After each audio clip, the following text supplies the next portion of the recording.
Me ouça com atenção. Jamais brinque com seu reflexo no espelho em um dia 13, entre as 3 e 4 horas da madrugada. Se você preza por sua vida, não faça isso. Pode ser que o reflexo do outro lado não seja exatamente o seu. De acordo com a lenda, vários jovens que fizeram isso desapareceram misteriosamente e nunca mais foram vistos. As únicas pistas que eles deixaram foram cartas confusas que falavam sobre perseguição. Você já deve ter escutado que 3 horas da manhã é um horário um tanto quanto perigoso, não é? Dizem que o momento em que o tecido que separa a nossa realidade do mundo sobrenatural fica mais fraco, as forças malignas podem surgir para nos fazer mal. Você acredita nisso? Você teria coragem de acordar de madrugada e desafiar o que não se pode ver? De acordo com a lenda de hoje, é melhor ficar longe dos espelhos. Quando o relógio marcar 3 horas da madrugada, vamos supor que você acorde nesse horário e precise ir ao banheiro, o que parece uma atitude comum de se olhar no espelho, não é? Enquanto lava suas mãos. Essa atitude pode se acabar tornando a abertura que faltava para o Senhor 13.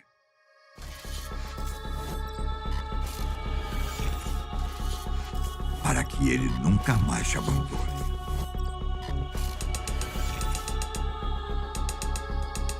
Essa lenda se tornou famosa na internet por supostamente envolver jovens brasileiros desaparecidos. Eu não posso te confirmar até que ponto isso é verdade, mas eu sugiro que você me acompanhe até o final para tirar suas próprias conclusões.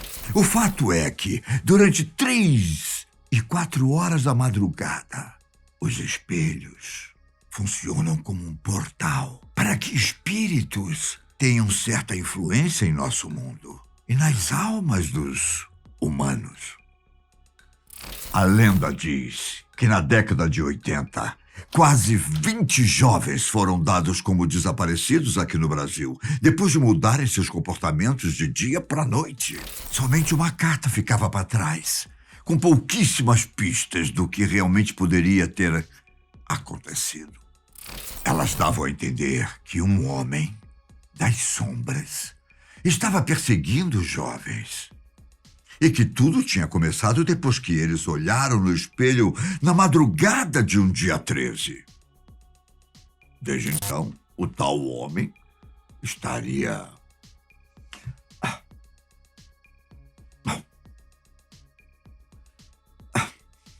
por toda parte.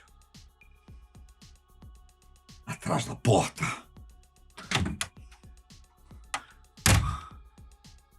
Embaixo da cama. Dentro do armário. E principalmente no espelho. E antes de desaparecerem, os jovens mudavam completamente de comportamento. Era como se aos poucos alguma força estivesse tomando posse dos corpos.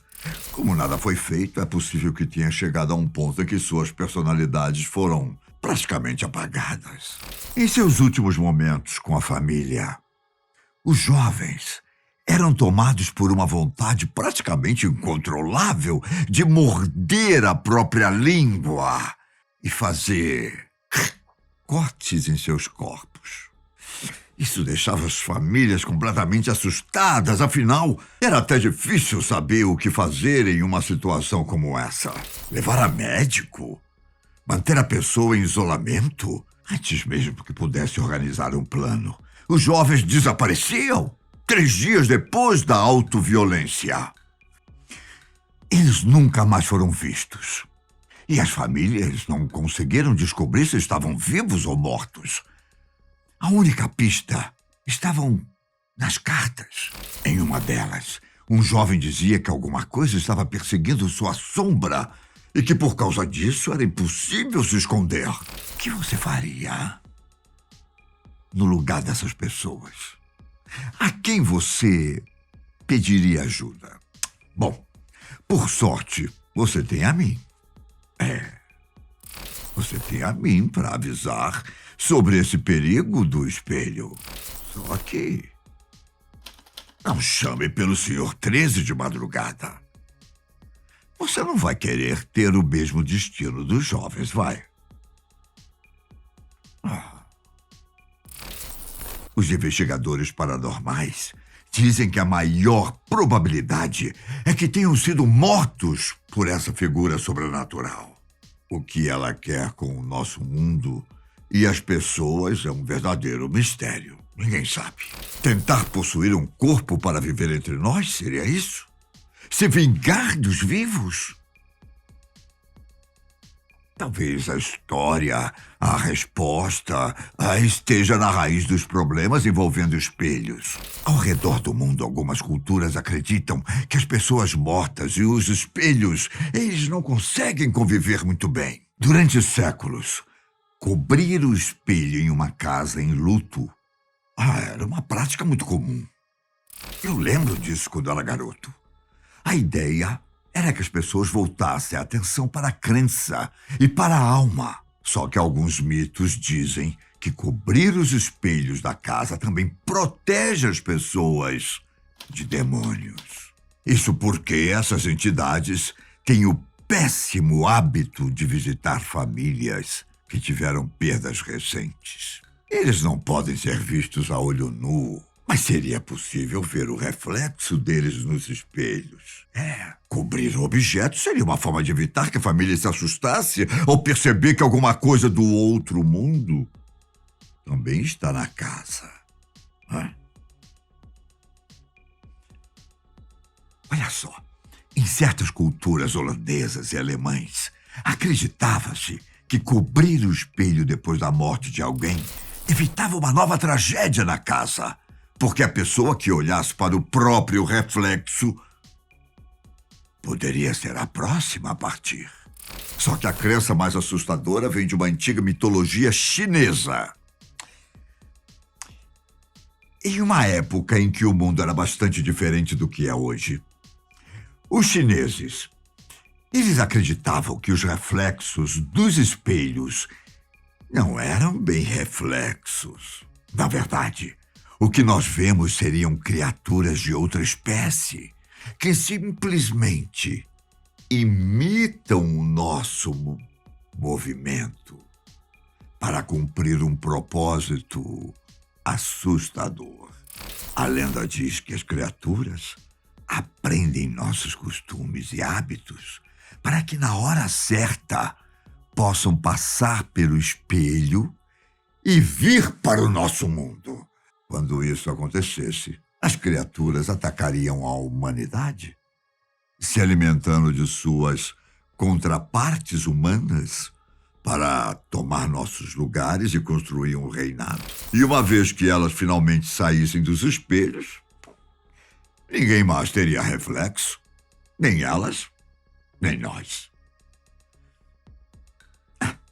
A parte mais interessante dessa lenda é que existem registros históricos que colocam uma batalha entre os humanos e as criaturas como um evento real. Tudo teria acontecido há mais de 4.000 anos, quando o chamado Imperador Amarelo, Huangdi, teria impedido esse ataque contra a humanidade. Famoso por ser muito inteligente e imperador, o imperador teria usado a alquimia para atrair os seres para uma armadilha e então aprisioná-los do outro lado dos espelhos. Só que não espelhos como conhecemos hoje. Na época, se tratava mais de uma superfície que refletia imagens não muito nítidas, normalmente feitas com placas de bronze. Mas isso é assunto para outro outro encontro. O fato é que a lenda deixa claro que as criaturas devem voltar um dia, em um ataque tão violento que não dará chances para que os humanos sobrevivam. O outro lado do reflexo guarda um mundo completamente diferente do nosso, com várias classes de criaturas e demônios. Uma dessas entidades é conhecida como Peixe, e ela é a única que pode ser vista por uma fração de segundo. No momento em que nos viramos para ir embora, um rápido flash pode ser visto pelo canto do olho. E seria esse flash a prova de que alguma coisa está nos observando, além do reflexo. Esse peixe é uma espécie de guardião dos portões que separam o nosso mundo das criaturas. E caso a gente pare de ver esse rápido flash, pode ter certeza que as criaturas estão prontas para atacar. Já em relação aos demônios mais poderosos que vivem do outro lado, não há muitos detalhes sobre as aparências. A única coisa que a lenda diz é que eles são capazes de mudar de forma e podem causar extrema violência e destruição. O líder deles seria um grande tigre que deve ficar aprisionado por 10.000 anos, até que a prisão feita pelo Imperador Amarelo perca força e as criaturas tenham acesso ao nosso mundo mais uma vez. São histórias com detalhes fantásticos, não há dúvidas. Mas todas elas me levam a pensar que existe algo além dos espelhos. Não é curioso que diferentes culturas tenham lendas envolvendo este simples objeto? Não é? Cuidado.